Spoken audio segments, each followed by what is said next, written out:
nous sommes avec Arnaud et Stéphane qui sont deux membres fondateurs du projet Napoléon X, un projet de crypto-monnaie et un peu plus large que ça, une sorte de fonds sur lequel il y aura la possibilité d'investir sur des crypto-monnaies via des stratégies automatisées. Un projet assez dense, l'idéal c'est que je vous laisse le présenter. Alors, Napoléon X, ça va être le premier crypto asset manager de la sorte, donc une sorte d'asset manager du futur. Un asset manager, on peut penser en France à Amundi par exemple, ou à BNP Paribas Asset Management. Sauf que nous, on va être spécialisé sur le lancement de fonds dédiés à la crypto.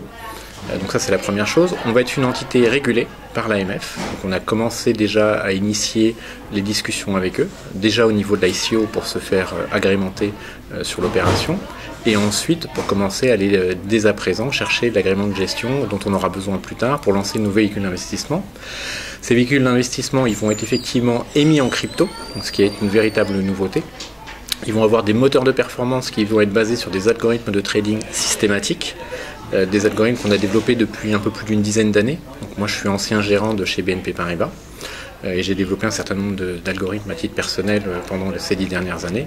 Et le but c'est de mettre à disposition dans le cadre du projet ces différents algorithmes. Ce qu'on a décidé au démarrage, c'est d'en sélectionner une dizaine, les 10 plus performants qu'on avait dans notre stock. Et sur chacun de ces algorithmes, on va sortir un véhicule d'investissement une fois qu'on aura cet agrément de gestion. Alors c'est ça, je pense, qui est original, c'est qu'effectivement, on utilise des algorithmes dans le monde fiat, des algorithmes réels qui ont été développés depuis plusieurs années, et on ramène la performance dans le monde crypto. De la même manière, en fait, que si vous voulez, quand aujourd'hui vous avez un algorithme sur le S&P 500 qui est capable de générer de la performance en dollars, finalement, vous pouvez demander à un asset manager de répliquer cette performance en euros, puisque vous avez un taux de change continu et des futurs sur le cours de change euro-dollar qui vous permettent en fait de ramener cette performance en euros. Finalement, dans le monde crypto, on a aussi des taux de change entre le Bitcoin et le dollar, on a aussi des futurs sur ces taux de change, et donc on peut faire la même chose en fait, finalement, ce qu'on appelle la perf Canto, à partir d'algorithmes dans le monde réel, dans le monde fiat, ramener la performance qu'il génère dans le monde crypto pour proposer des solutions crypto. C'est ça qui est en fait original. Alors, on a également commencé à finalement cette capacité à générer des algorithmes de trading systématique. On a commencé à l'appliquer au monde crypto lui-même, puisqu'on a généré également un algorithme qui permet de passer du dollar au Bitcoin. Au jour d'aujourd'hui, on se concentre, on va dire, sur la devise la plus liquide. Pourquoi ? Parce que la plupart de nos solutions d'investissement, on va dire un des éléments communs, c'est d'avoir des solutions qui sont scalables. Pourquoi ? Parce qu'on pense qu'à terme, les investisseurs institutionnels vont devoir rentrer sur la crypto, vont devoir se diversifier sur la crypto. Au jour d'aujourd'hui, le monde de la crypto en market cap global, c'est 600 milliards de dollars. Le marché global on va dire, des actifs, c'est 75 trilliards. Donc on est à 0,8% en gros des encours. Si on reconnaît une année, on va dire 2018 comme on a connu en 2017 en termes de croissance, on sera à plusieurs pourcents de montant global des actifs.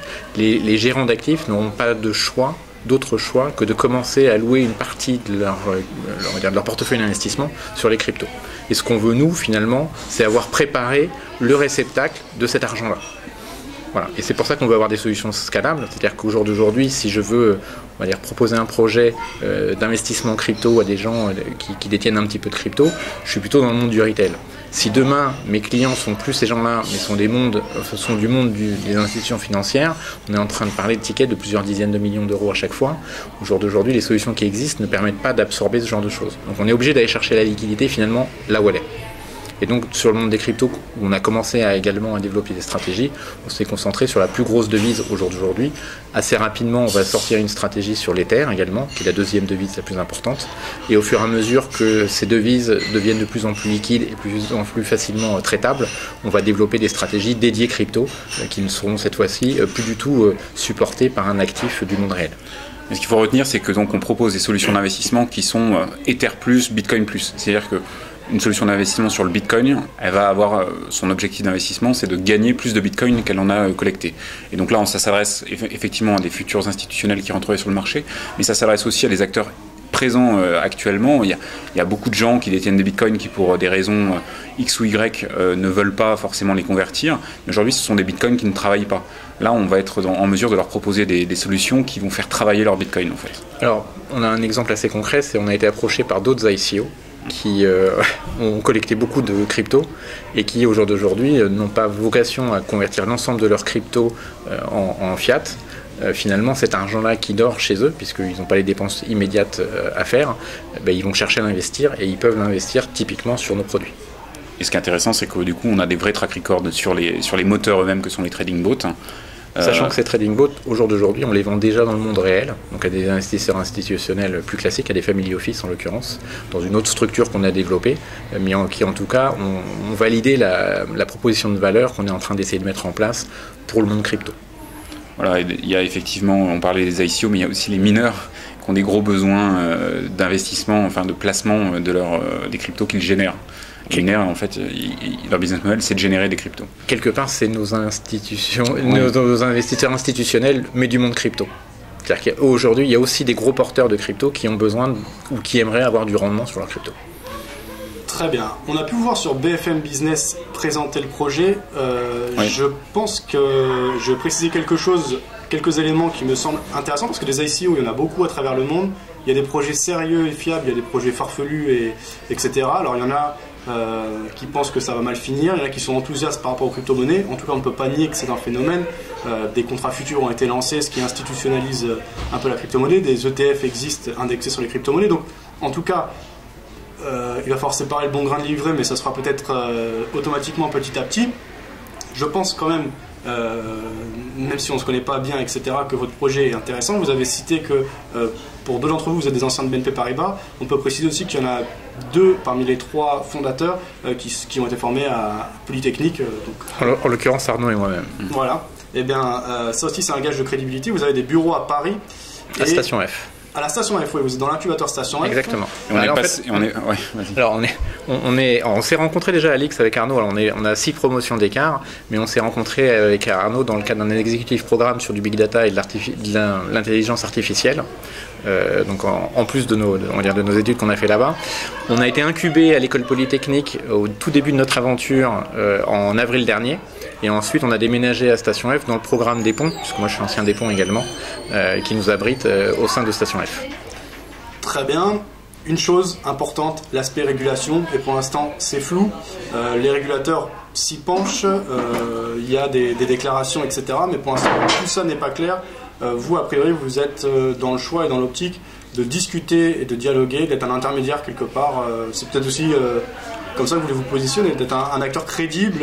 Ah bah tout à fait, nous on pense que la régulation c'est quelque chose d'important. Effectivement, le Bitcoin et les crypto-monnaies sont nés de ce désir de se couper de toute régulation, effectivement.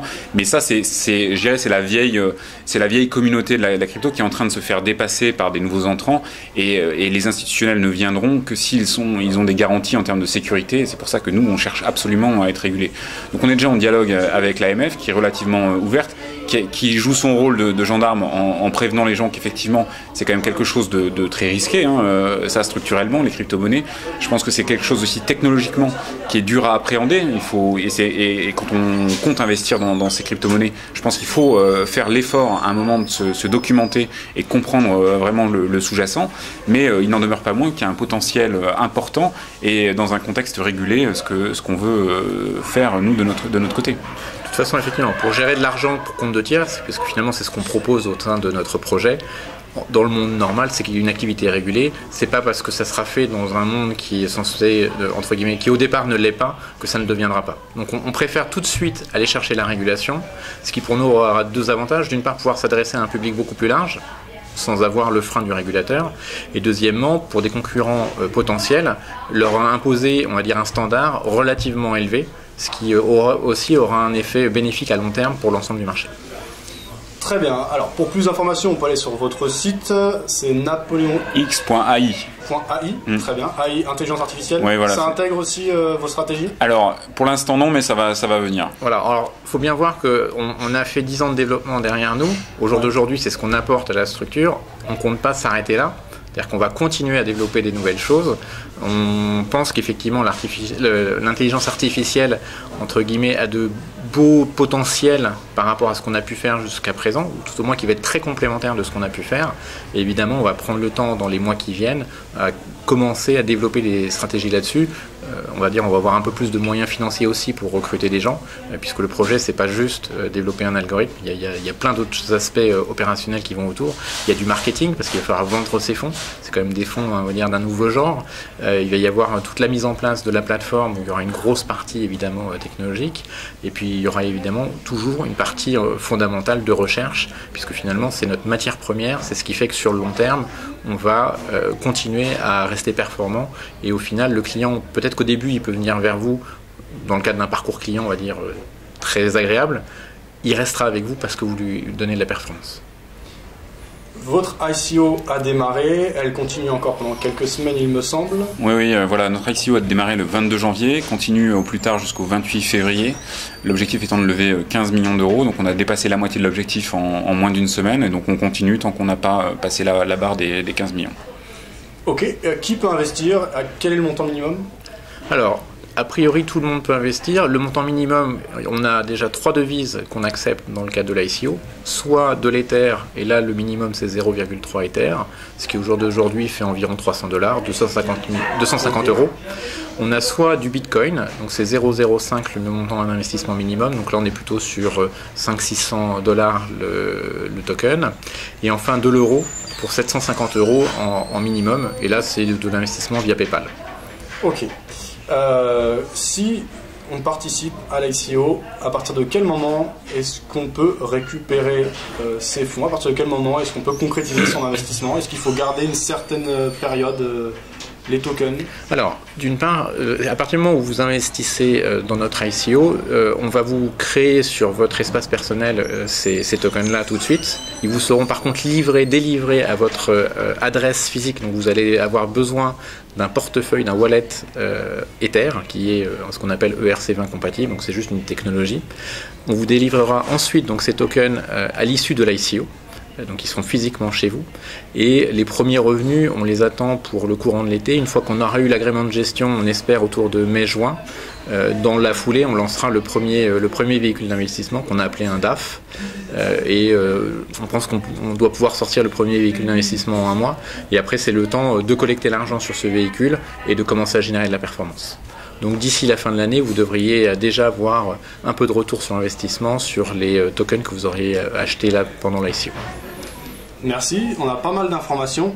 Peut-être une chose supplémentaire pour bien être clair, quand on participe à l'ICO et qu'ensuite on détient des tokens, automatiquement on investit sur les stratégies, ou on détient les tokens et on choisit de les investir sur les stratégies?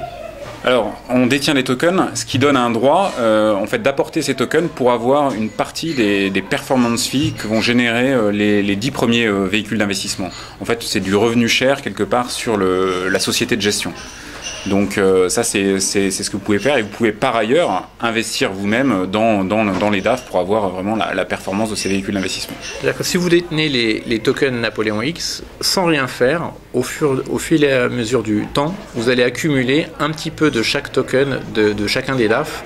Comment? Parce qu'en fait, les performance fees qui vont être payées par chacun des DAF, elles vont être payées sous forme de parts de fonds, qui seront en l'occurrence qui seront des crypto-fonds. Donc la part de fonds, ça sera des nouveaux tokens, mais chaque token représentera un fonds. Donc ce sera une série de tokens quelque part. Et le fait de simplement détenir ce token Napoléon X va vous permettre d'accumuler et de construire un portefeuille de crypto-fonds sans avoir à investir quoi que ce soit, juste en immobilisant finalement ce token, en ne le revendant pas. Alors, ce qui est intéressant, c'est que du coup, c'est comme une graine qui génère un portefeuille diversifié de parts de crypto-fonds qui, en plus, naturellement, se pondère sur les fonds les plus performants, puisque c'est les fonds les plus performants qui verseront le plus de performance fee. Donc, c'est ça qui est assez intéressant aussi dans la dynamique. Voilà, il y a un côté un peu darwinien, finalement, du schéma, c'est-à-dire que vous n'avez pas besoin de choisir lequel sera le meilleur ou lesquels seront les meilleurs.